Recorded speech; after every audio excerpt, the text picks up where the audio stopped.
We are really delighted to have you join us today for the launch of the report, Young Muslims in Scotland, Politics, Racism and the Media, authored by Joel White and Peter Hopkins from Newcastle University and Robert Finlay from the University of Sunderland. This launch event is particularly timely given that November is Islamophobia Awareness Month across the UK, the mission of which is to raise awareness about Islamophobia and highlight the positive contributions of Muslims to society. Here's a brief outline of what's ahead. Professor Peter Hopkins will begin by presenting an overview of the report's key observations and conclusions, along with his colleagues. This will be followed by a panel discussion where we will dive deeper into the report's findings. And finally, we'll open the floor for a Q&A session. But before we begin, a few housekeeping points. Please keep your microphones muted when you're not speaking to minimize background noises. During the Q&A session, you can either unmute yourself to ask a question directly or type it in the chat. Our moderators will read out any questions submitted via chat.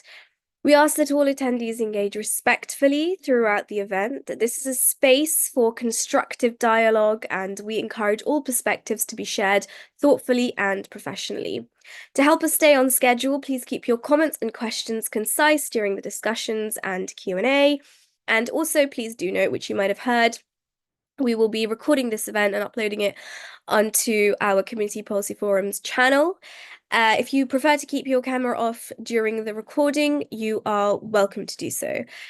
We are really excited for an insightful discussion ahead. And so without further ado, I'd like to introduce Professor Peter Hopkins, Dr. Joel White, and Dr. Robin Finlay, who will be providing an overview of the report and highlight its key findings and observations.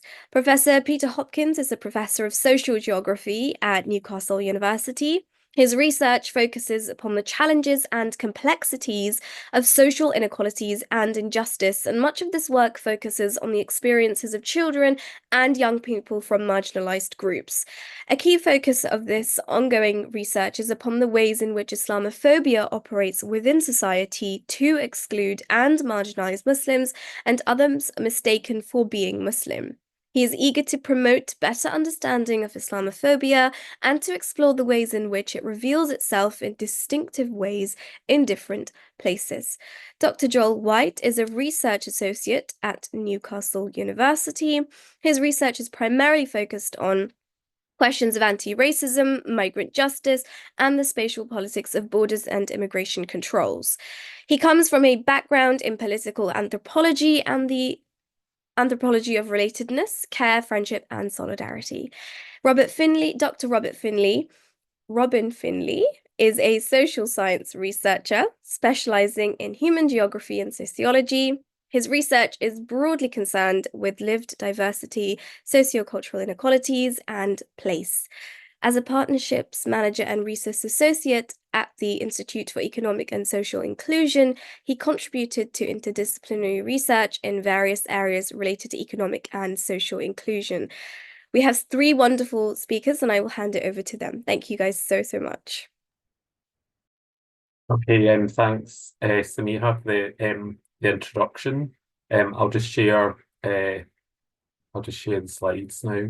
Yeah, so many thanks to everyone for coming, and thanks to the Community Policy Forum for hosting and arranging the event today. So this is the report that we're launching today, and that is now available on the Community Policy Forum website. And so it's a report around issues to do with politics, racism, and the media for young Muslims in Scotland. And this was a kind of joint project between myself, Joel, and Robin, who are going to speak today. And as part of the context for this report, some of you might be aware of an earlier report that we did in 2016, 2017. Robin and myself and Gurchath and Sanghera, who's a professor in the School of International Relations at the University of St Andrews, we did this report around Muslim youth and political participation in Scotland. And it was quite widely read, and a lot of people in the Scottish Government and other areas engaged with this work. And what we were aware of then was a key context then was around the Scottish independence referendum and what was happening then. And so a lot of the young Muslims they spoke to were quite politically engaged and quite interested in what was happening, and they felt that, there was a kind of excitement and a hope around the possibility of Scottish independence. There was other challenges that we documented in the report around racism and Islamophobia and a sense of them being securitised. So that was 2016, 2017. So more recently, in a conversation with Robin and Joel and myself, we were saying, well, what would we find out now, essentially? A lot of things have changed. There was the Black Lives Matter kind of movement really gained a lot of attention for obvious reasons. There's been the pandemic, there's been a cost of living crisis, there's been different things that happened. And so really what we thought it would be interesting to do would almost to revisit, not necessarily the same people, but to revisit these issues with Muslim youth to see what they were saying about what was happening in in Scotland, and what the issues were they the same or had they changed. And so we did some research as a follow-up to explore these issues in a bit more depth. So if you're aware of any of my previous work, you'll know that I'm generally a qualitative researcher. I'm not very good when it comes to numbers. So I tend to rely on qualitative research, which is where you would normally seek out people's views and opinions and how they feel about things, and seek their accounts through, say, interviews or focus groups. So we adopted a similar approach. And in the work that we're talking about today, we worked with 29 young Muslims in focus groups and interviews. Nearly all of them were in Glasgow, so there's a bit of a Glasgow bias in this project. Quite a lot of them kind of 14 to 18, so a lot of them were still at school or maybe just started university type of thing. So that's the sample of what we're kind of referring to today. So I'm now going to pass on to some of the findings. So Joel. Yeah, thanks so much, Peter. And yeah, thanks again to Miha and Linsay and Kazim and Heba and everyone at Community Policy Forum. So very well organised, and yeah, really good to be here talking about these important topics. Yeah, so I'm just going to quickly speak of two of the first kind of key findings that we kind of got from the report. One of them is about local issues and volunteering, and then the next one's about global and national politics. So in terms of local issues, volunteering, I think, if anyone's ever done research like this with young people, you turn up maybe in a school often and sit down with a group of young people and ask them, what do you think of politics? And often their first response is a bit blank, or they're a bit like, well, it's not really something I'm not engaged with. I don't follow the news about the parliament and stuff. And then when you just start sort of asking a bit more subtler questions and digging a bit deeper, like people are so active and engaged in all kinds of ways. And one of the key ways that kind of stretched across this from the last time that we did, that Peter and Robin did this work in 2017, was this real kind of passion and enthusiasm for getting involved in stuff in the local community. A lot of Muslim young people we spoke to were really active, particularly through local mosques, community groups, youth groups. We've got a few examples there. This young woman, Elena, she was, incredible young woman, was really involved in organising the school's culture day, as well as doing the cystic fibrosis fundraisers. And there's another example there of Hassan, who raised a lot of money through various cultural kind of music and food events for the earthquake relief in Syria and Turkey. There was loads more examples, and it was really interesting to talk to young people about all this stuff. I guess it was interesting to us, particularly that school was obviously a place that people were kind of coming to find ways to kind of organise, to meet other people, to talk about the issues they were facing as young Muslims in terms of racism, Islamophobia and other issues. And so there was a lot of kind of community organising and local volunteering stuff coming out through school, and obviously encouraged by school. But school was also a focus for this. And I think it's fair to say that a lot of the young people felt let down by the kind of distance between some of the rhetoric around anti-racism that they saw, like the posters up on the wall, and the actual kind of concrete actions, particularly in school. So we spoke a lot about access to prayer rooms. We spoke about incidents of racism not being dealt with effectively in school. And I think particularly one group in one school were very active and formed a small anti-racist group in the school that kind of started actually in the aftermath of the Black Lives Matter insurrections, and then it's going on now to this day, and it's really inspiring stuff. And we're doing a little animation project with that group. So we'll be launching that in a couple of weeks too. So you'll be able to watch that if you want. They've made an animation about how to start an anti-racist group in your school. I think the context here, which Peter hinted at as well, which was really interesting, is that, I think on some level, people were less engaged with politics at the national level, which is particularly interesting. That, one of the prompts we also had for this report was about the fact that we had, Anna Sawar and Humza Yousaf at the helm of Scottish politics. And I think obviously for some of the young people, that was a really inspiring thing. But for a lot of them, I think also it actually hadn't affected their day-to-day lives. And a lot of them were living, in quite working class communities and struggling in different ways. So there was kind of a real range of opinions about that. In terms of the kind of limits of it, it was also sadly very clear that, in Eleanor in the report talks about how there was kind of all talk at the school. And I've mentioned that. She says, basically, when it comes to racist incidents, they won't act on it. That's the thing. They'll tell you they're here for you, but they won't do anything, literally. And Hassan, who I mentioned before, took on a leadership role in the school. He was elected to it and was told by some students and actually one teacher, shockingly, that he'd been playing the race card in talking about the need to have more young Muslim men in positions of leadership within the school. So you can see that people are facing, overt racist incidents and other kinds of barriers to doing and acting on local issues within the school. I think that maybe links us to the next slide, Peter, if that's all right, which was about,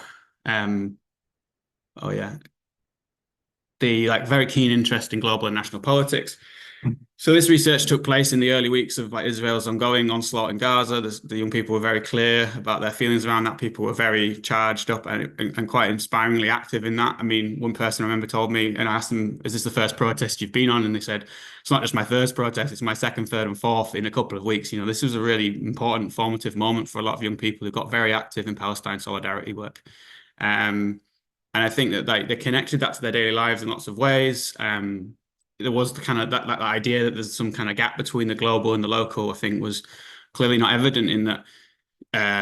For first of all, people really expressed the fact that they'd been targeted by Islamophobia and racism in a real spike after October the 7th, but also that they were facing kind of extra scrutiny and surveillance for their Palestinian solidarity actions as young Muslims.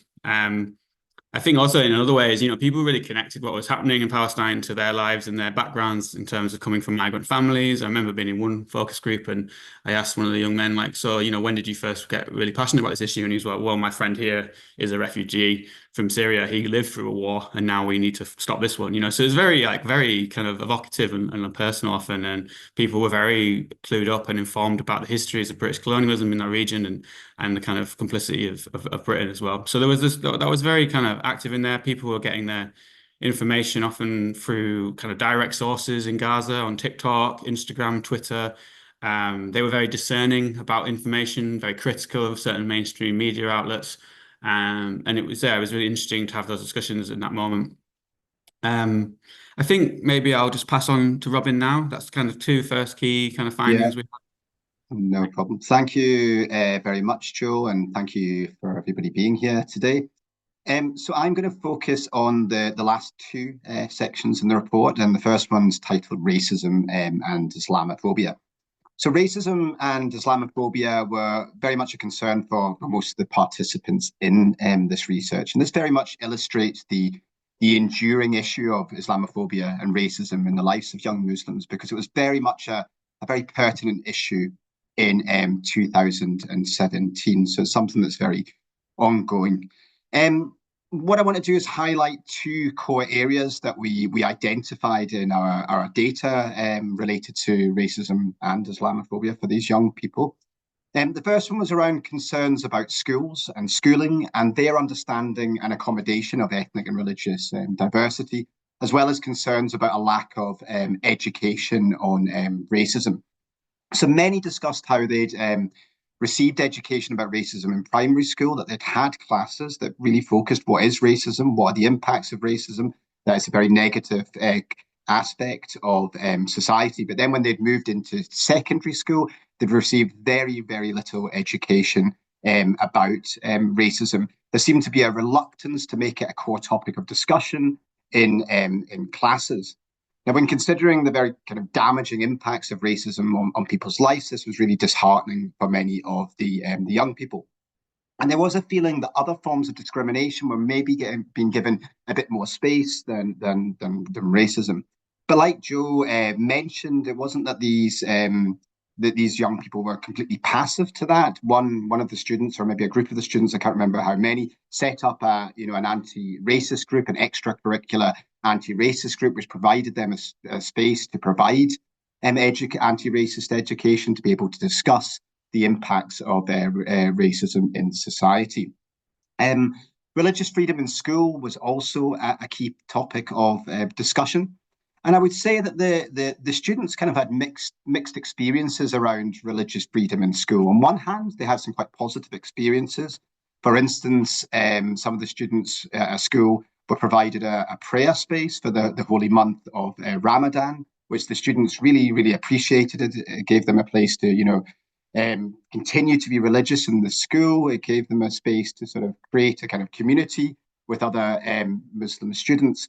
But this was just a temporary measure. So there was frustration that there wasn't a kind of permanent prayer space that they could use in between classes or before or after school. And there was also some concerns around religious clothing and not being able to wear certain types of religious clothing, especially for young women.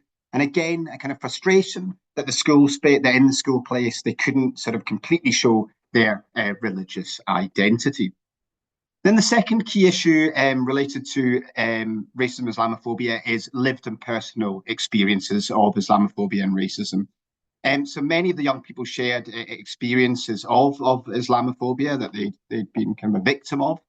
And what we found was that the school was often the primary setting where these experiences occurred. It wasn't the only space, but a lot of the narratives were around school and kind of Islamophobic bullying, Islamophobic name calling, and sort of forms of Islamophobic and racist hostility.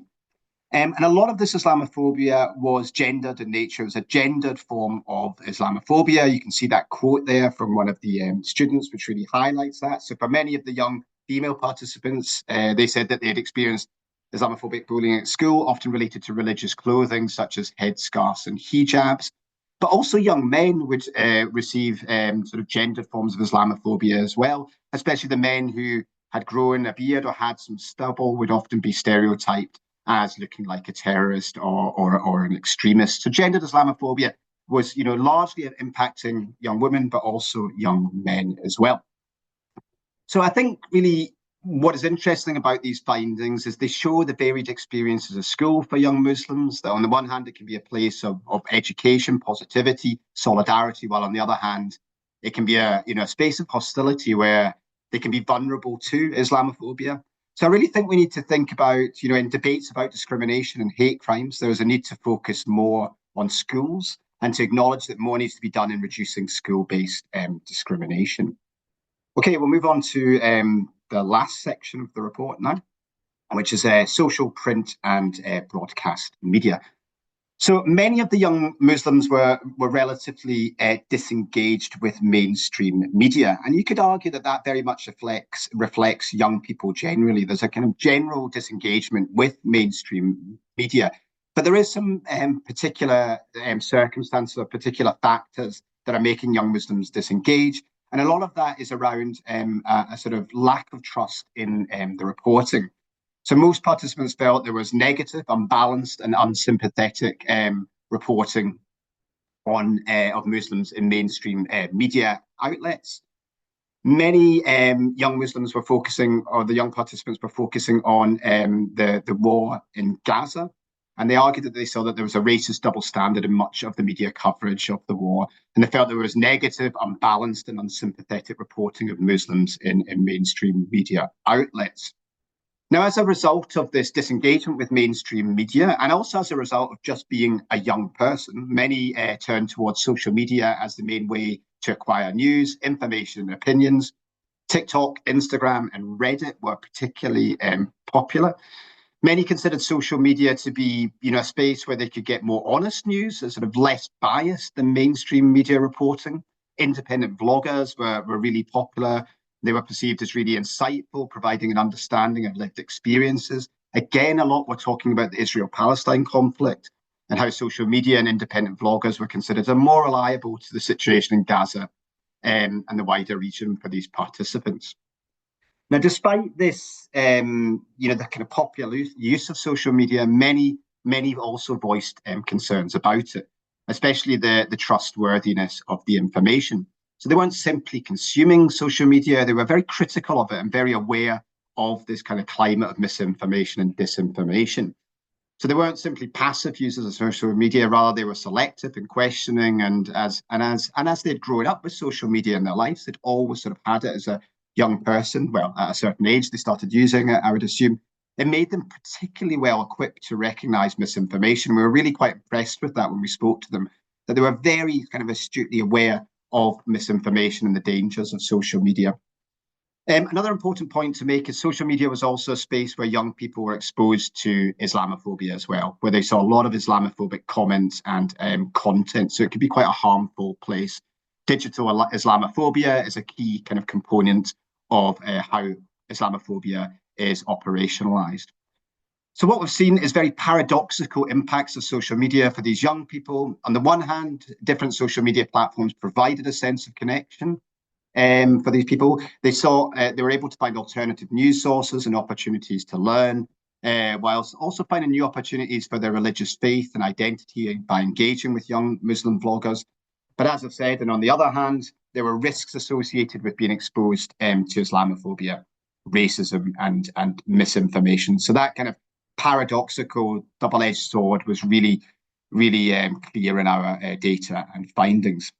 So just a few concluding points about our report. Joel and Peter might want to add something as well. But I think what the report is really showing is the evolving nature of young Muslim political interests that is very much shaped by changing political contexts, be that local, national and global contexts. So what we've seen is there appears to be a declining interest in mainstream Scottish politics, reflecting both a shift away from the heightened engagement surrounding the Scottish independent referendum, which we very much saw in our previous research. This was a moment when the young participants in our research felt very engaged with mainstream politics, very excited by it as well. And that's didn't come across very much in our recent research. But also this, really reflects a kind of broader societal disengagement from traditional political structures as well. And Joel touched on how the global political issues very much shape their political identities and very much shape the kind of way they do politics in the local space of their lives. And then a final point I want to make is really what a lot of what the research shows is the everyday challenges to inclusion, belonging and citizenship for young Muslims. We have demonstrated that factors such as schooling, religious freedoms, experiences of Islamophobia and media representations create a challenging environment for inclusion and belonging. So when thinking about socioeconomic inclusion for young Muslims, especially for policymakers, we really need to be aware of all these multiple challenges as well. So I'll just leave it there then. I don't know if Joel and Peter want to add anything else before we finish up. Nothing more from me. Very good, Robin and Joel. Thanks. Thank you to Professor Hopkins, Dr. White and Dr. Finlay for taking us through the report. It's quite something to read the report, but it's another wonderful thing to hear the authors discuss it themselves. So that for me was very, very enlightening. And I'm sure the audience will have questions and will be eager to discuss as the time will permit. We are going to now move on to our panel discussion, where we will be joined by Linsay Taylor, who is currently the chair of Interfaith Scotland and board member of Muslim Council of Scotland, having spent many years working within Muslim communities to tackle Islamophobia. She graduated in Scots law with honours and studied a master's in human rights law from Strathclyde University. We will also hear from Professor Hopkins, Dr. White and Dr. Finlay. Linsay, thank you so much for being here. I'm actually going to start off by asking you that as someone who is so deeply involved in tackling Islamophobia, how do you think the findings of this report can shape the future community efforts or interfaith dialogue in Scotland? Thank you so much for having me, and also I'm deeply grateful for the report's authors to putting it together, because it's an invaluable piece of work that's been carried out. I think it will shape the work in lots of different ways, and one of the big ways is that young people are often disregarded in any kind of area, in any kind of field. So having a piece of work that is specifically focused on young people, and especially at this time, I think is incredibly important. And I say this time because obviously we have gone through the general elections recently, we have also gone through the riots, and we're still going through the genocide in Gaza happening. And so often when young people are raising their voices and trying to be involved in the conversation, they are being told that they're not engaging democratically, or they're not engaging in democratic processes, or they're not engaging in the ways that are seen as being appropriate or proper. But actually they are engaging in a democratic system, because it's your democratic right to vote. It's your democratic right for free speech. It's your democratic right to protest. It's your democratic right to engage in all of these things. And I think it's that thing of, we need to make sure that young people are very much so aware of this, and they're aware that their voices matter and important. The other thing that I think is really important was the focus on social media. Again, so many people say, oh, young people, they're so misinformed, they don't know what's going on, they don't know this, they don't know, or they don't understand, and they can't pick out the falsehoods and what's being delivered to them. But actually, as this report has highlighted, young people have grown up in an era of social media. They know fully well what social media is all about and what's going on. And I think so often when we look at this, and when we look at other issues, what we are tending to do is we're putting our own middle-aged, and sorry, I am middle-aged, I'm sure there's quite a few other people here who are middle-aged, we're putting our own middle-aged hats on and going, oh, this is what they're thinking, or this is how they're engaging. No, this is what we're thinking, and this is how we're engaging. So having a report with their own words and their own thoughts and perspectives within it, I think is incredibly important. And I think being able to bring that report to the table when we're engaging with the Scottish Government, when we're engaging on an interfaith level, and we're engaging on many different platforms, I think is incredibly, incredibly important. So really, to me, I think this is the kind of work that we should be looking to focus on moving forward, and the kind of work that we should really be engaging with, especially in Islamophobic dynamics, because Islamophobia is a cradle-to-grave issue. It affects people at all ages of their life. So we need to be engaging with people at all ages of their life. Thank you. Thank you so much, Linsay, for that great contribution. I'm going to now ask this question to the authors of the report. So given your expertise in sociocultural inequalities, what insights do you draw from the report regarding the intersections of media, identity, belonging, and active citizenship for young Muslims? Yeah, I can start off responding to that. I mean, I think one of the things when I look at the report and look at the research, I mean, I think it shows, multiple factors that really influence the inequality and inclusion of young Muslims, and things that are, quite particular to young Muslims. But I do think what comes across really key is that media and representation are very much core factors, alongside other issues such as employment, education, housing and health, etc. But really, media and representation are a central factor that shapes their kind of citizenship, their belonging, and the way that they feel that they can be included in society as well. And again, what it shows, I think, is the very just what I've just been talking about, really, that double-edged sword of media, especially in terms of belonging and citizenship. So young Muslims can feel very sort of alienated and marginalised by negative representations and hostile Islamophobic comments. So this creates kind of a sense of scrutiny and marginalisation on their lives, and it very much limits their citizenship. I think their ability to feel like a citizen. So I think we need to think about citizenship as well as much more than just having a passport or a visa, and having those rights. There's also cultural citizenship, and about the kind of way that identities are represented in society. So we need to think more about cultural citizenship and cultural representations and how they affect people as well. And I think that comes across quite clearly. But then thinking about this double-edged sword thing with media, we're also seeing the really interesting ways that young Muslims are engaging with digital and social media in a way as a form of resistance, as a way of sort of resilience, that they're countering stereotypes, they're forging out senses of belonging, they're finding different different types of information, sort of seeing ways that they can sort of develop their identities and feel represented So in some ways, then the media really is key. Social media, especially, is sort of key for them to be active sort of citizens and have an active sense of their citizenship as well. So media, yep, I think we really need to sort of centre media and representation and the digital realm as well in all these debates around inequality and citizenship as well. So I'll leave that there.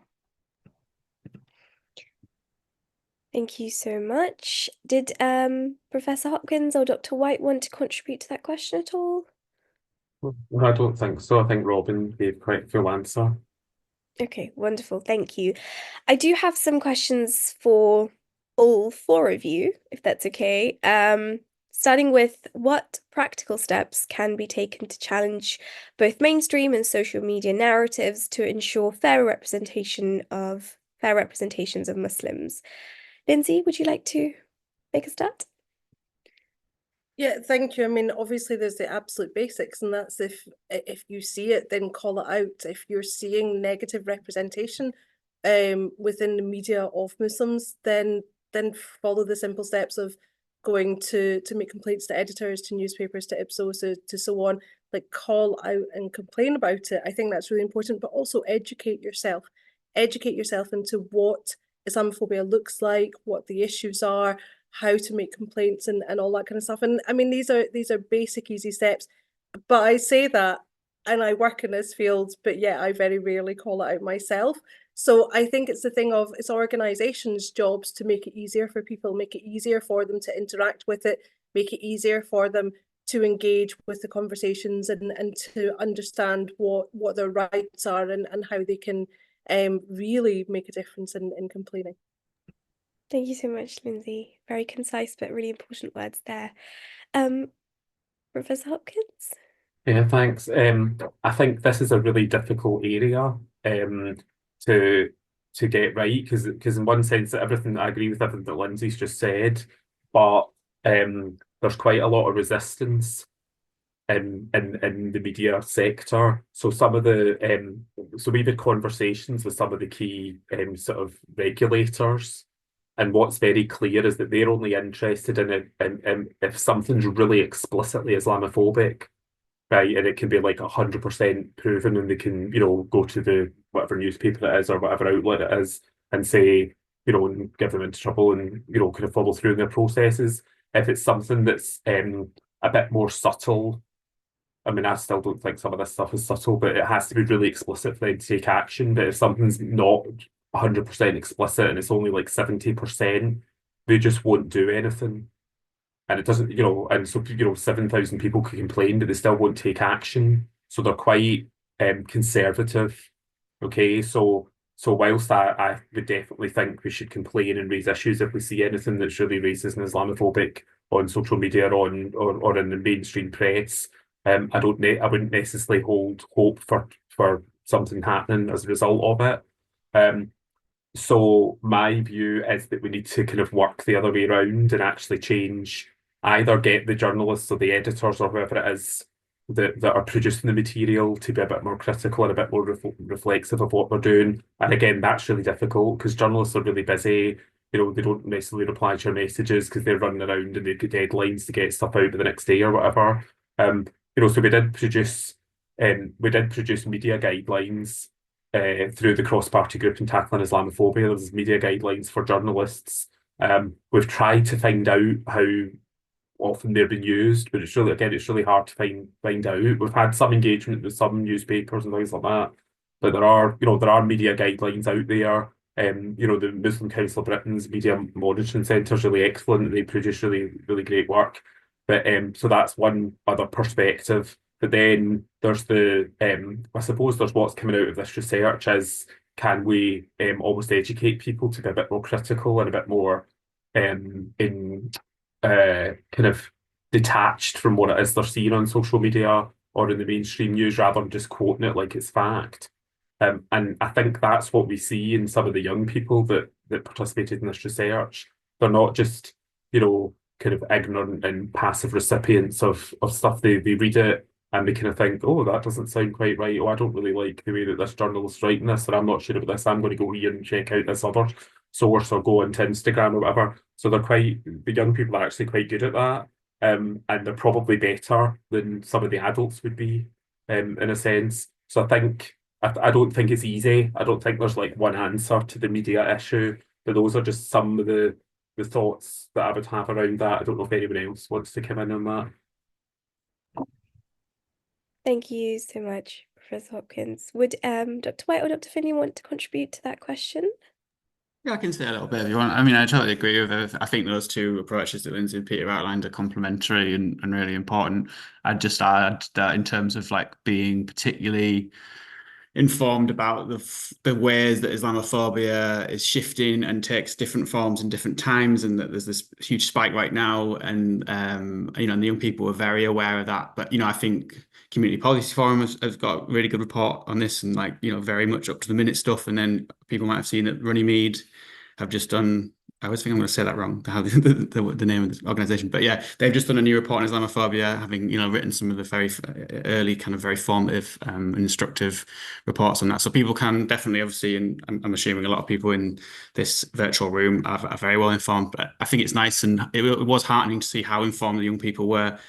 Even though we might be worried about some of these media sources, they were getting information, not just from like the kind of social media, but also a lot of them were spending a lot of time like on other kinds of media, like Al Jazeera. They were on Reddit. They were, you know, a lot of the young women we spoke to were very up to speed with what was happening with like the law in France, for instance, and kind of very much like following what might happen here. So they were kind of following the trends, and I think we can learn from them, kind of echoing what Linsay was saying about kind of the young people being at the helm of this, you know, as well, in that we have to be really honest. We're at this like we are at, as everyone probably is aware, but we're at a really dangerous and critical moment. There's been a long history in Scotland of apologism and kind of denial around racism in Scotland, and I think that's currently kind of overlapping with this real, I guess, reactionary kind of like culture war stuff that's absolutely coming through social media and into schools. Which is trying to kind of really erode some of the gains we have made around awareness of Islamophobia and racism.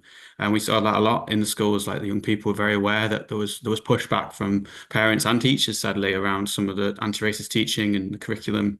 And that, you know, a lot of that is following these kind of, you know, these scripts like Peter's work at the moment. He's been working a bit on, I mean, you could say more about this, but like, you know, this kind of Islamophobia industry globally, which we're obviously seeing a particular variant of through Trump in the US, but it's absolutely operating through Britain and Scotland too. And they're learning from each other, this kind of far right social media operators, and they're targeting curriculums and schools. So I think there's kind of being aware of the scale of the problem and, you know, the particular challenges we might face right now is all I'd add. But yeah, thanks. Thank you so much. Dr. Finlay, would you like to add? I'll leave this, but I think Joel and Peter answered quite well there. No worries, thank you so much. I think Professor Hopkins mentioned about critical thinking or towards social media and mainstream media. So my next question is really, how can we support young Muslims to navigate and critically engage with both mainstream media and social media? If anyone would like to take that question. I can come in on that. It's interesting because in a sense, I think they're already doing it.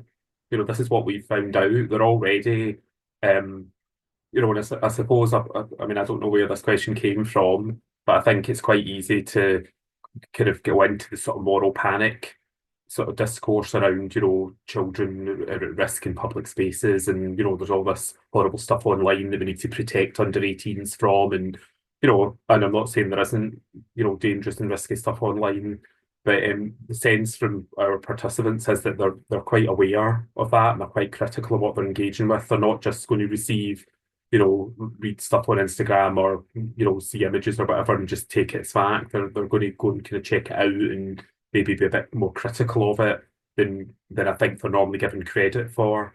You know, so Linsay made the point, you know, in her comments about the fact that, you know, these are young people and they're quite aware of these issues. So, you know, obviously, if there's opportunities to educate them and to, you know, encourage them to be more critical about these issues, then that's a good thing. But I don't necessarily think we need some like major intervention because they're, you know, they're uncritically engaging with social media and it's all really risky and problematic because they're already quite sophisticated in how they're navigating this material. So I mean that's what I would say to that. I don't know if Joel or Robin want to come in on that. No, I mean, I very much agree, and I think hopefully that came across quite well in the report, that the young people are really quite good at, navigating social media, and having a good eye for misinformation and dangerous content, which is very positive to hear. But I guess we don't want to just sort of, we don't want to be like, it's all fine then. We just have to leave them to it, and I do think it kind of links in with, better education. And, maybe it's the need to kind of be talking about, the digital realm as a space that can be very hostile. So it's kind of linking in with the need for better education around racism. So we need to kind of link, I think, that education around racism with the digital realm and digital spaces and how they can be quite hostile. But then we've got the issue, as we've been talking about, is there's kind of a pushback at the moment, about kind of certain anti-racist teaching. So it's a difficult context at the moment to know how to bring this in, to sort of officialize it a little bit more for the young people. Joel, do you have anything to add? Yeah, no, that's great. I mean, all I'd say as well is just like, obviously there was like real issues with racist bullying online and being sent unsolicited racist content sometimes. That is a really serious issue, and there's probably like quite specific things that could be done to stop that in certain ways. But then I'd say like one thing that a lot of the young people I spoke with were saying they were struggling with, which is probably something we've all struggled with recently, is just like how to manage this kind of balance between witnessing and kind of sharing and raising awareness about what's happening in Gaza, but also like, incidents of Islamophobia in Britain. So that would happen a lot. Like people would share, like, here's some guy that's done something Islamophobic in outrage, and to show other friends like this is bad, right? But they were also very aware of the limits of that in terms of their mental health and how to kind of manage that. It's just a very difficult thing for a lot of us, isn't it? Like that kind of. So I don't know if there's an easy answer to that so much. And I think they were also. It wasn't accidental that that anti-racist group came in the aftermath of Black Lives Matter, because that was a really important discussion through that moment, wasn't it? If we share incidents of racism, videos of racism, police violence, etc., like how does that kind of generate or help the cause or not? But yeah, or someone just put a comment. I mean, there is a lot of I guess the context of people aren't aware that there's a lot of discussion right now in the Scottish Parliament and in the Westminster about bans for under 16-year-olds to use social media. And I think personally, and we've talked about in the group, in our group, about how we maybe draw on the report to think about that and just think very carefully about some of the ways, obviously through prevent legislation and other Islamophobic forms of governance, that like young Muslims have been scrutinised and surveilled in their use of online media, and that whatever comes in place to try and protect them doesn't end up doing that in new ways. So someone just mentioned that they've banned it on social media for under 16s in Australia. Yeah, and it's going to be potentially a part of this new bill that's coming through Parliament next year, as far as I'm aware. The Online Safety Act, I think it's called. Thank you all so much for that contribution. We now are coming up to the Q&A. So this is really your opportunity to ask questions, to share your thoughts. We already have a few questions that have been submitted to us, which I'm going to start off with in the time that the rest of the participants can ask their questions. So I will just ask the question, and whoever would like to take it up, feel free to do so. What is the role of curriculum in eliminating racism in schools? Why is racism still happening in schools? Linsay? So I'll jump in if that's okay. And actually, it's one of the things, kind of bringing in the previous question as well, is I think one of the big issues is that we treat online very different than we treat in person. And what I think is often missed is that Islamophobia and racism is Islamophobia and racism, no matter where they are happening. And I think it's that thing of, as we also highlighted earlier, there is good education and good engagement in primary schools in Scotland around, racism and Islamophobia, but it's then not taken into high school.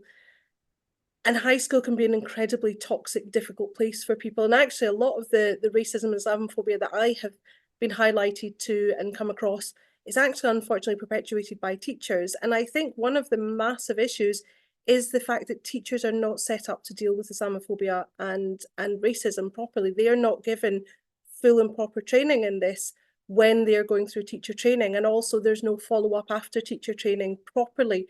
They can choose elective courses, but they are not, there's no mandatory courses that they definitely have to take that are, you know, longer than, actually, unfortunately, the prevent sessions and things like that, which are mandatory for many of them to take.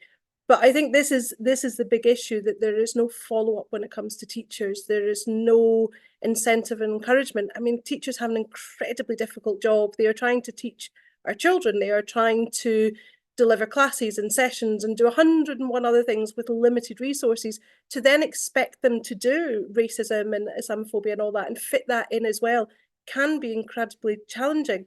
So to me, the government need to look at what the issues are. What are the priorities for the government when it comes to actually building better citizens in the future who don't take these issues forward?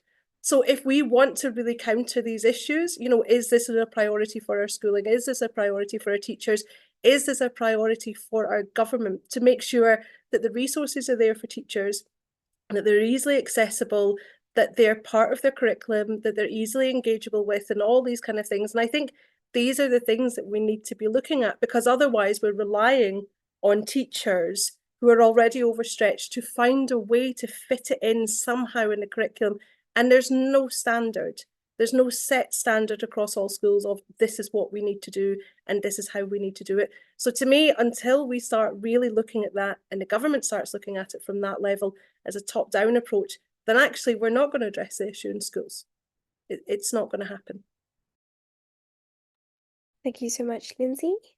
I will take one other contribution to this question response, just because wonderfully we've had lots of individuals put their hands up. So anyone else? I can come in here. I mean, I would 100% agree with what Lindsay's just said.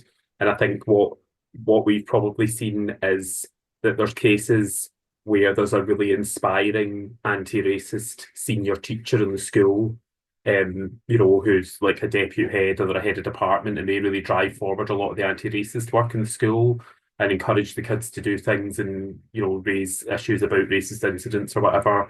But if there's if there's not somebody like that in the school, then nothing much happens, and you know, these things can just kind of pass by. And you know, like Lindsay says, the teachers have got a lot of pressures on them. You know, it's not something they have to cover. And added to this, there's a big issue about the retaining ethnic minority teachers. You know, so like Khadija Mohammed at the University of West of Scotland and Rowena Arshad and the kind of Scottish Association Minority Ethnic Educators have been raising this issue for a long time.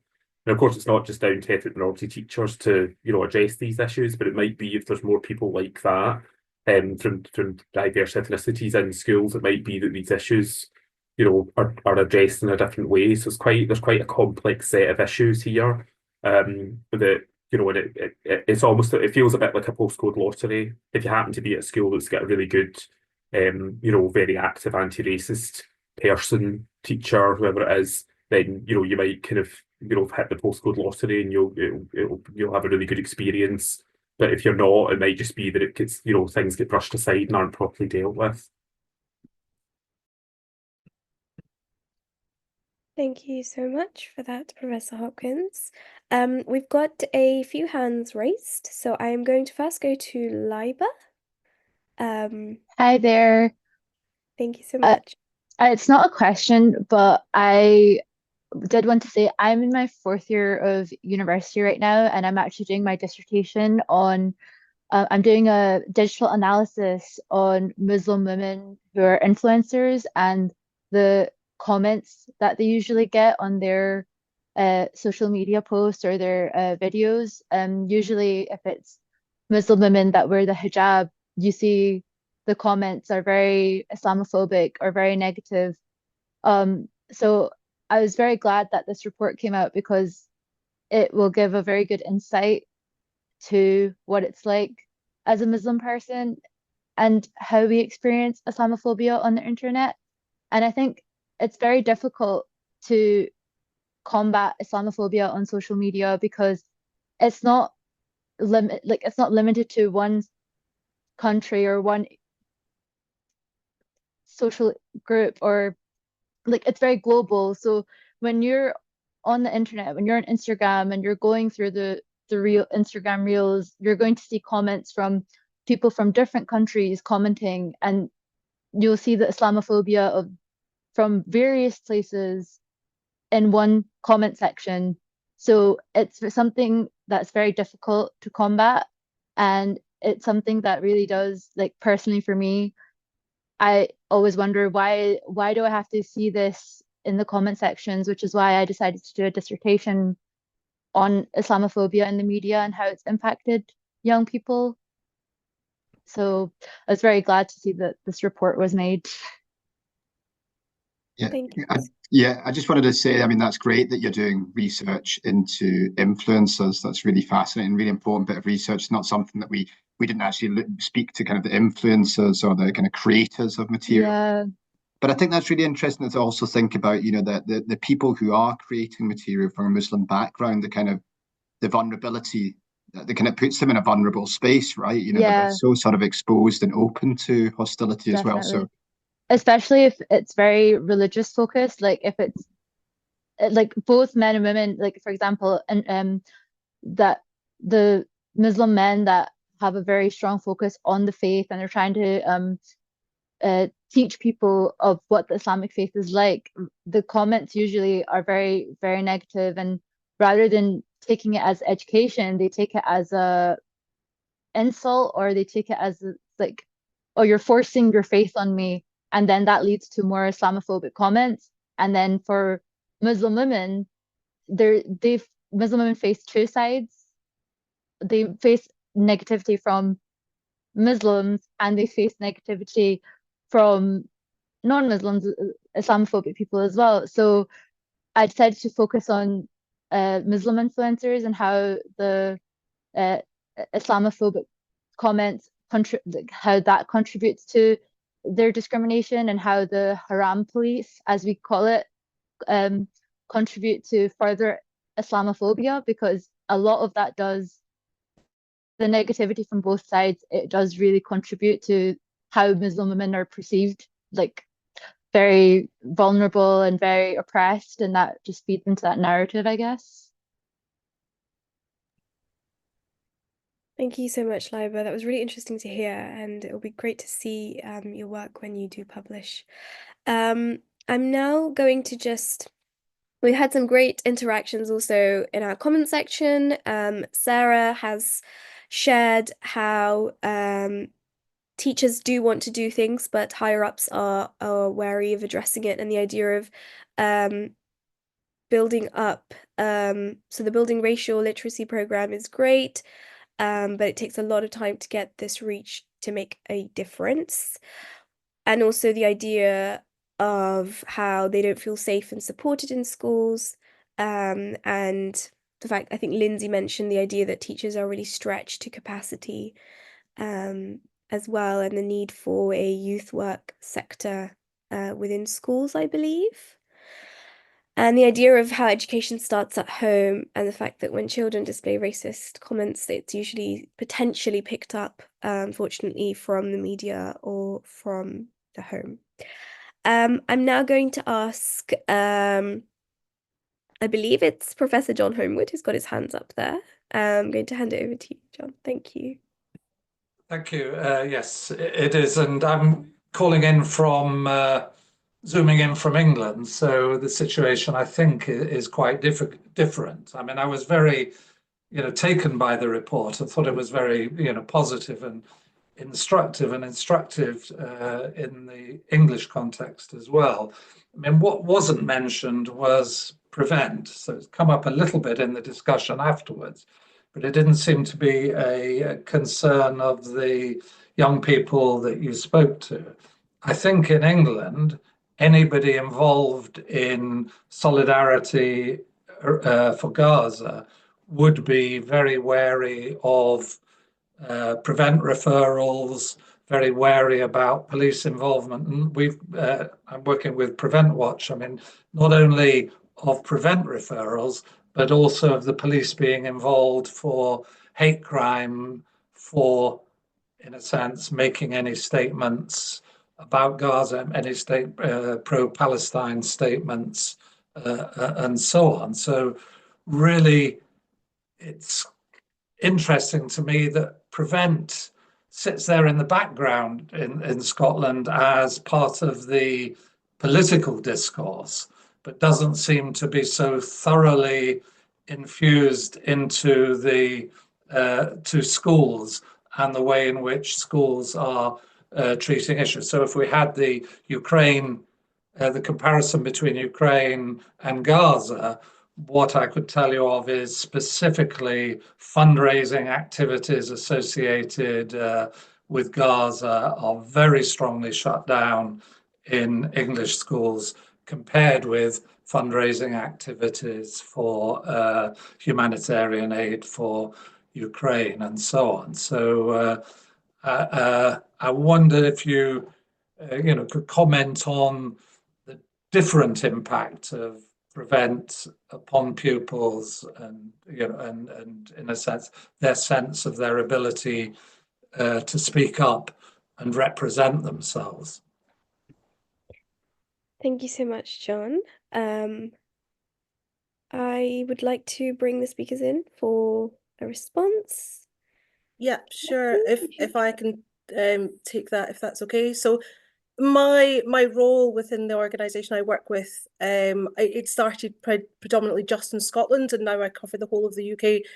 And I remember when I first started the role, my colleagues down in England constantly talked about Prevent, and I wasn't that sure of what it meant. I knew what Prevent was, but I hadn't encountered issues in the way that they had. And the Prevent duty is very differently applied in Scotland. And it's things like when we do talks at universities, when I do talks at universities, and in other places, when I'm doing them in Scotland, I remember there was one specific university, and I said, what's your Prevent duty and what do you need me to provide for that? And they said to me, what's the what?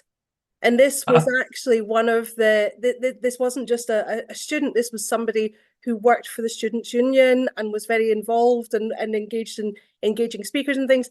And I said, do you not have a Prevent duty that you need me to fill out any forms? And they went, no, we don't bother with that stuff up here. And I was like, great. Whereas in England, it's the first thing they say, we have a Prevent duty, this is what you need to fill out for it, this is what you need to provide for us, and all this kind of stuff.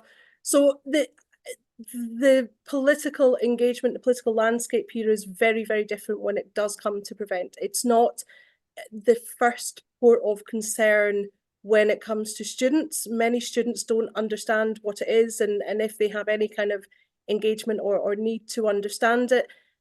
And I've also found that when I've been engaging with Prevent officers, because occasionally we do have to have those meetings and so on. And in Scotland, it is very much so, let's not rock the boat and bring that up. And then it means that we don't need to deal with it. Whereas in England, they have the whole list of different things that they want to talk about and they want to push forward in different narratives and things like that. So yeah, long story short, the Prevent duty is very different here. I've found also that working over in Northern Ireland, it's the same situation. The Prevent duty is exceptionally different when it comes to Northern Ireland and the way that they engage with things. And it's not even a question on many people's lips. I mean, I know that many university lecturers, many university, many teachers and so on, they have had to go through the Prevent training, but they just don't engage with it in the same way. Thank you so much, Linsay. Would any of our other speakers like to contribute to that question? Yeah, I mean, I can come in there. It's interesting because I think it's got me thinking, because some of the early work about how racism, or the way that racism's addressed in Scotland is different from England.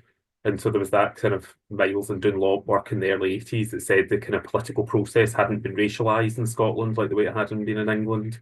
And I'm now wondering, is that partly what this is about? And if racism and Islamophobia were more politicised and were seen to be more significant, then it might be that schools and universities and other institutions and government would be more likely to be taking the Prevent duty seriously. And and rather than saying to Linsay, oh, what's that? They would be like, oh, yes, there'd be 20 forms for you to fill in or whatever, that type of thing. This is very much conjecture because it's a very interesting question. So I wonder if that's partly what's going on here, but also that's part of the challenge with addressing these issues in the Scottish context, because there is a sort of exceptionalism. With Scotland's warm and nice and has lots of friendly people, and racism isn't really a problem, is it? We're all right here, sort of thing. It's much worse in Birmingham or whatever. I've had that. So many people say that to me, and then I say, "Have you ever been to Birmingham?" "Oh no, I've never been to Birmingham." So, well, how do you know it's much worse? But that's the sort of dominant narrative, and so that presents a challenge as well, if you see what I mean. Thank you so much, Peter, for that.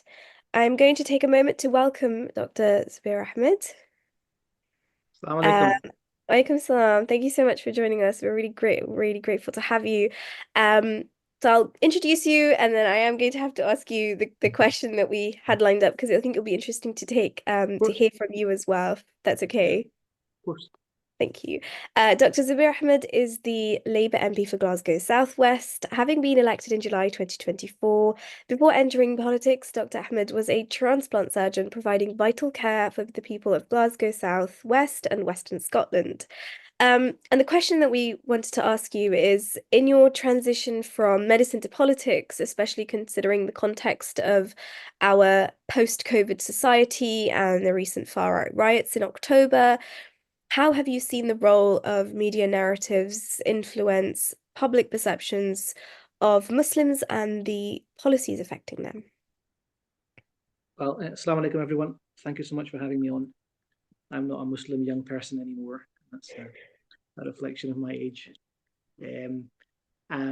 What I would say is, first of all, thank you for doing the work you're doing. I think it's really important not only to reach out to younger people in the community, because even the landscape for young Muslims have changed so much, I would say, in the last 20 years, since I was in my 20s, compared to now. And I think no one is really understanding that or taking time before you guys came along to do that work seriously.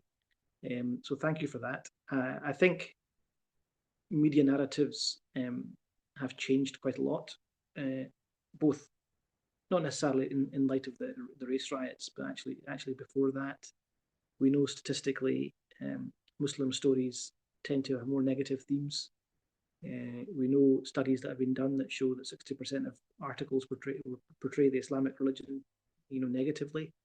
There's been 600% rise in hate crimes against Muslims since last October. And obviously we saw a spike again in Southport.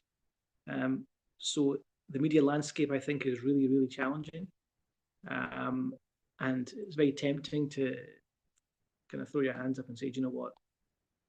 The media, the frustration with the media is something that's insurmountable, and perhaps we just have to accept our lot and find other ways of communicating our message and, feeling secure in our faith and in our identity. But actually, we don't do you guys justice, and we certainly don't do the next generation justice by non-engagement. And that's one of the reasons I actually entered politics, because having that kind of constant infusion of Muslim identity in the media will eventually be the thing that kind of changes the narrative.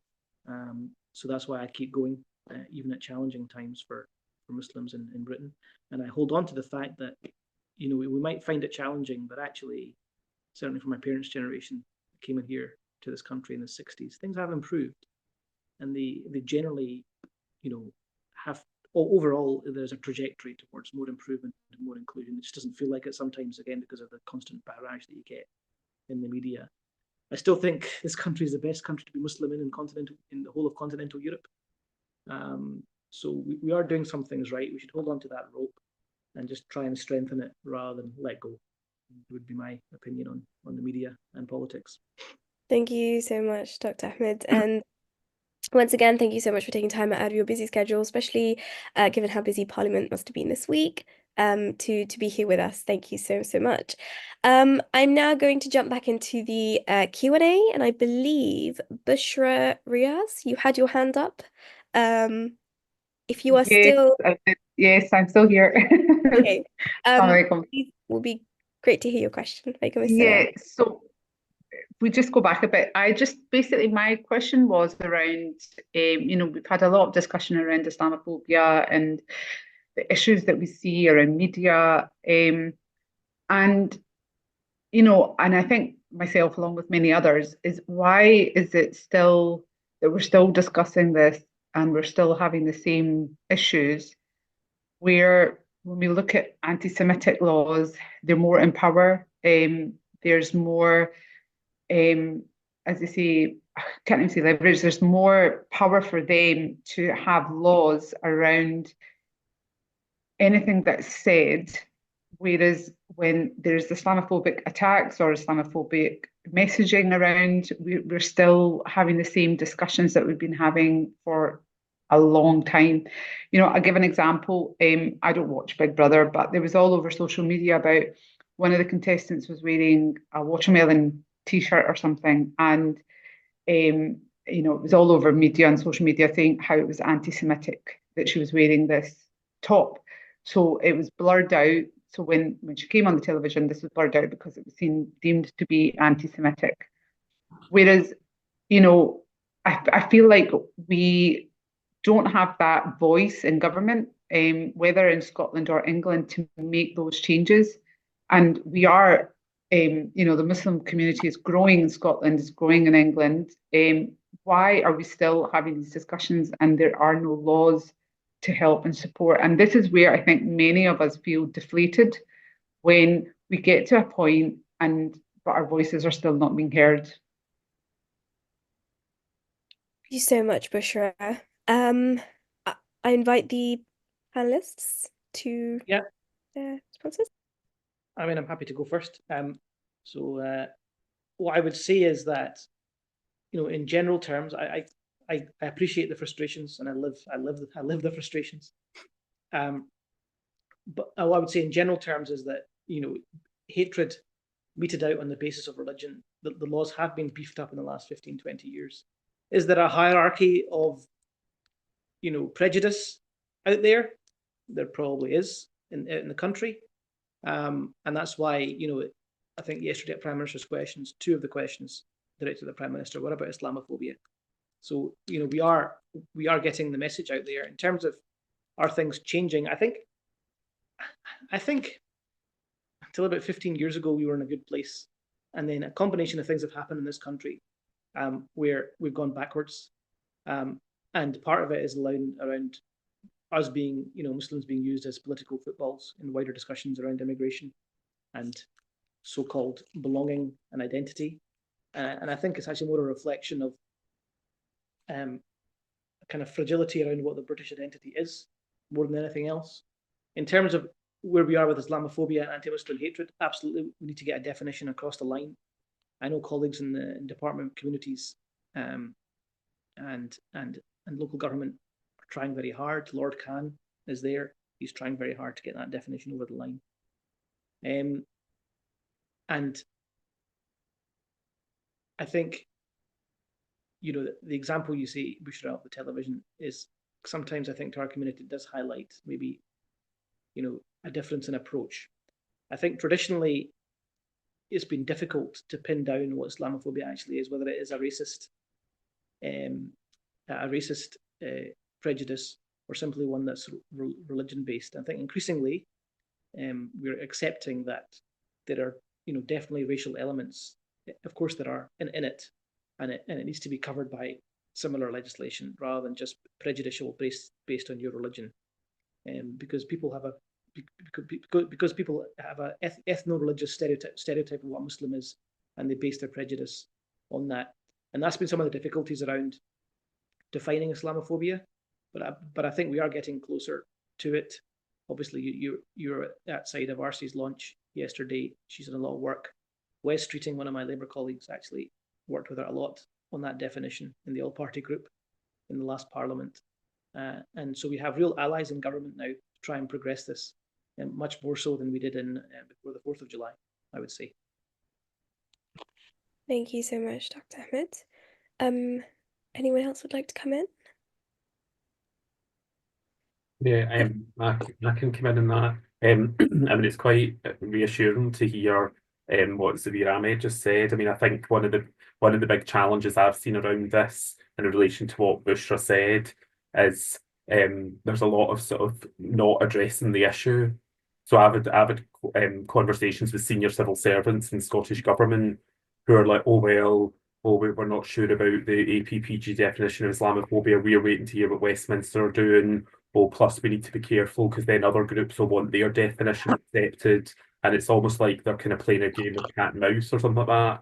And I did say to them, I said, but you're the Scottish Government and could you not go take the lead and be better than Westminster and like go ahead and do that? Oh, we need to be careful. There's because it's like there's an anxiety around it.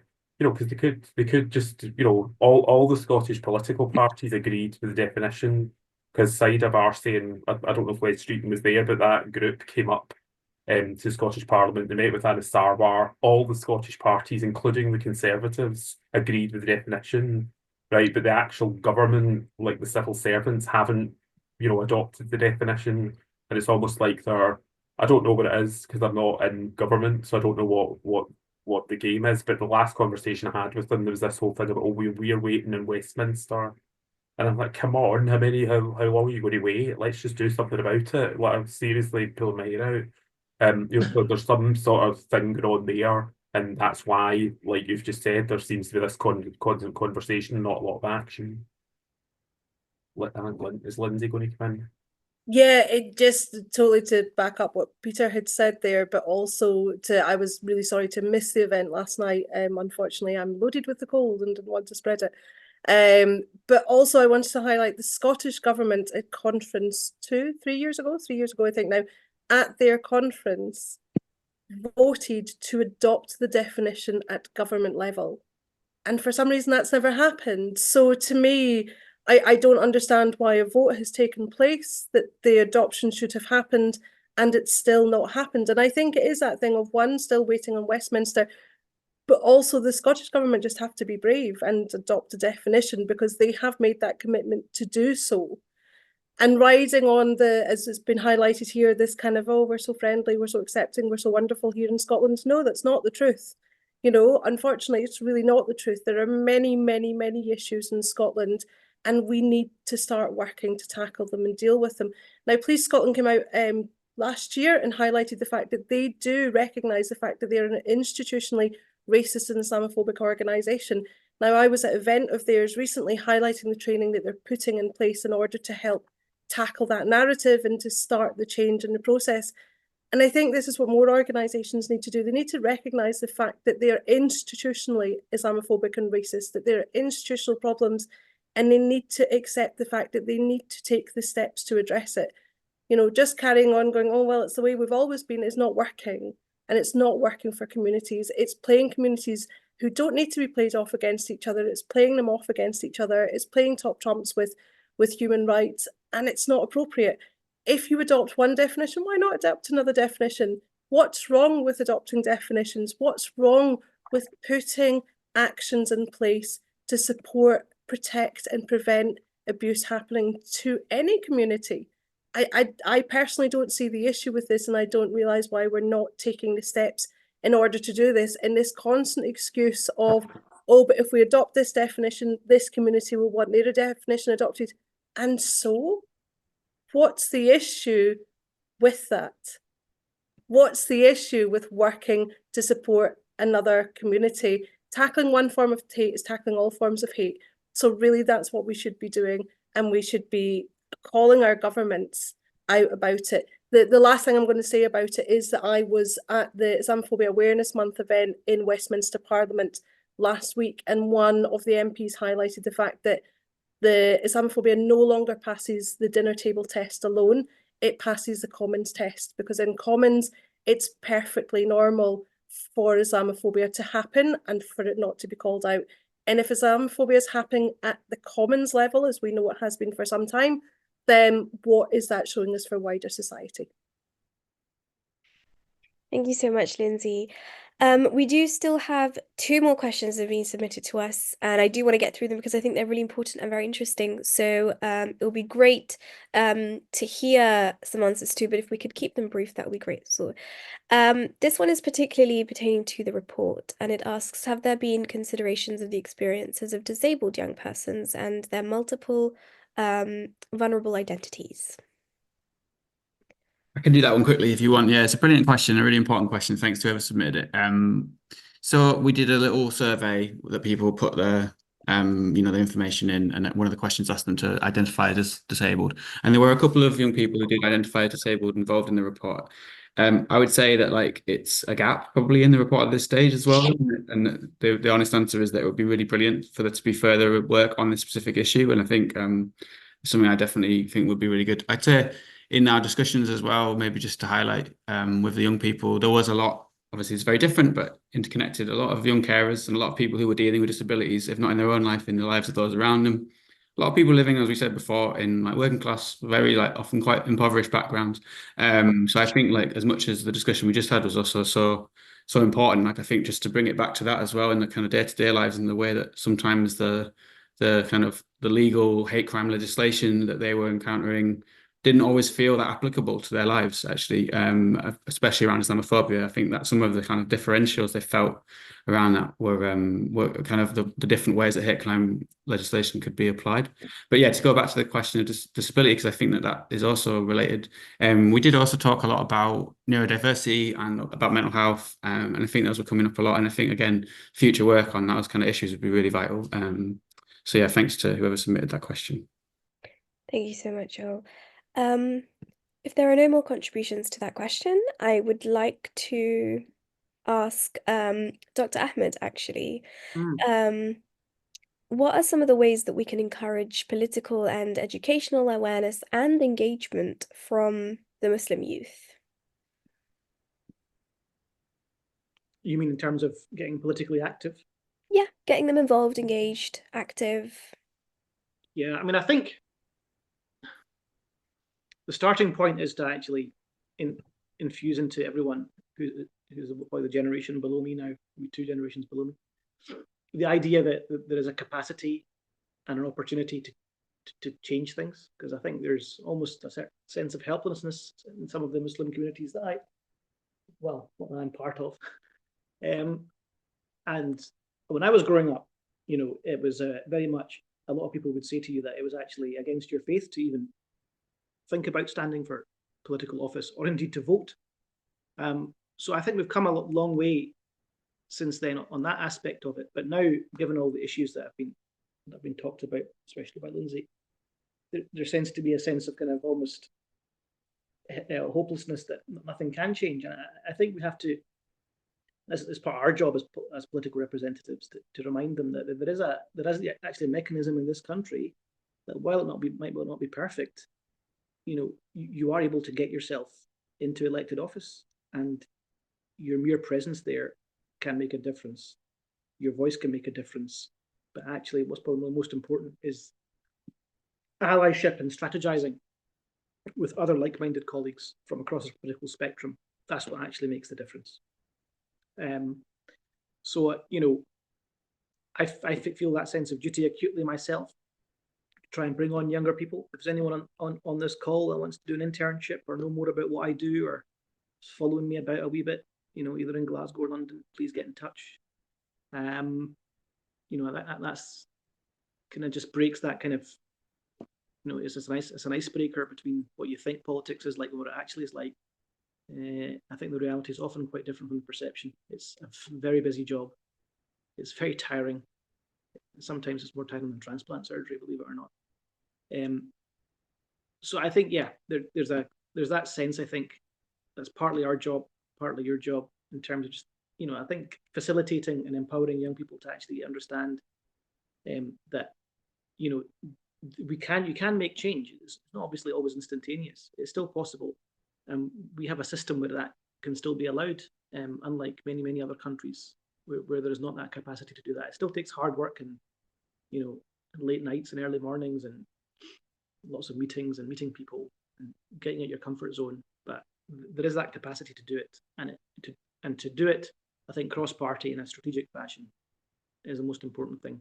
So don't only hang about with people that you agree with. Actually spend more of your time hanging about with people that you disagree with, and don't allow yourself to get siloed, into one kind of opinion. Yeah, I think that's the key to it. Thank you so much, Dr. Ahmed. And I think with that, I would like to bring this really insightful and wonderful report launch to an end. Thank you so much to our speakers, participants, those that engaged and asked questions, and everybody that's been contributing via chat as well. Thank you guys so much. And I think what this report and the discussions we've had has taught us is that it's really important to continue having conversations on media representations and structural inequalities. Kazim has very kindly posted the link of the report on the chat. It can be accessed on our website, so please do go and have a look. And it would be wonderful to see you guys on social media, so do follow us at Policy Community across all platforms. Once again, thank you so much, and we hope that this has been an incredible and insightful event, as much as I've been here listening and having taken so much understanding and knowledge from. Thank you so much.